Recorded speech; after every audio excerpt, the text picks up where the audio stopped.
So Cancer, your week beginning the 10th of November forecast is going to see the mighty Jupiter, the biggest planet of the solar system, apart from the Sun, which is more technically known as a luminary, go into its annual 4-month retrograde, which takes us through to the 11th of March next year.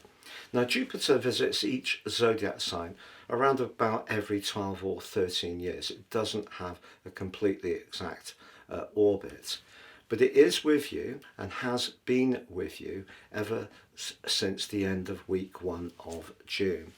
But when it arrived, it was challenged by the restrictive energies of Saturn. But by the end of this week, despite Jupiter's retrograde, Saturn is going to be applying to Jupiter, and they're both going to be linking to the Sun, which is in a fantastic location for you personally, in an extraordinarily constructive way. Now, Jupiter is said to be about luck. It's the greater benefit. Are you going to be unlucky over the next 4 months? Well, the message of a Jupiter retrograde is not to just take things for granted, to believe that everything will fall into our lap without a lot of hard work. And that's where Saturn's role this week is so helpful to you.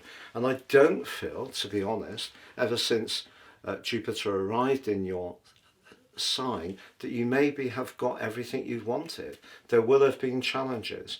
So over these next 4 months, I think there are still going to be opportunities for you, but the industry part of things, the application, keeping expectations realistic is important too. But if you are a creative, if you want to demonstrate your artistry, your flair, and your creativity, you can still do that. You just need to really focus.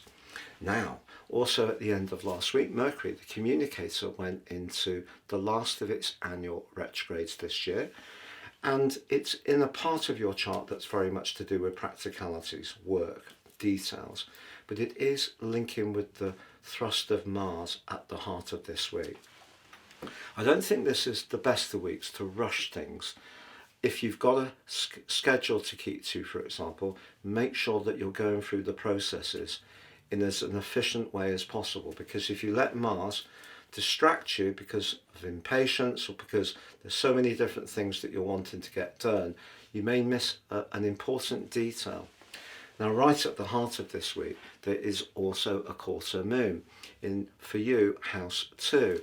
Linking with the Sun, a 2-5 quarter moon suggests that somebody close to you may ask you for some kind of financial assistance, or it could be that you're in the mood to be a little bit more carefree with your resources.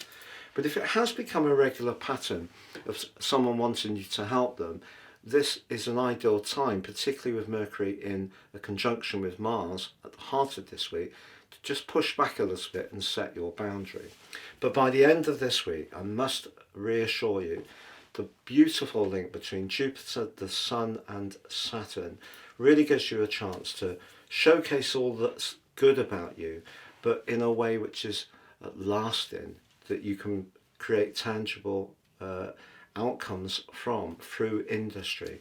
But it's also important to be in touch with your inner voice. So your instincts are going to be very important at the end of this week for sure. But just know that Jupiter's retrograde, although it can be a headwind, it is a headwind you can work with over the next 4 months. If you've yet to order your year 2026 personal horoscope, totally based on your unique birth data and 30% off, please see the link below for more.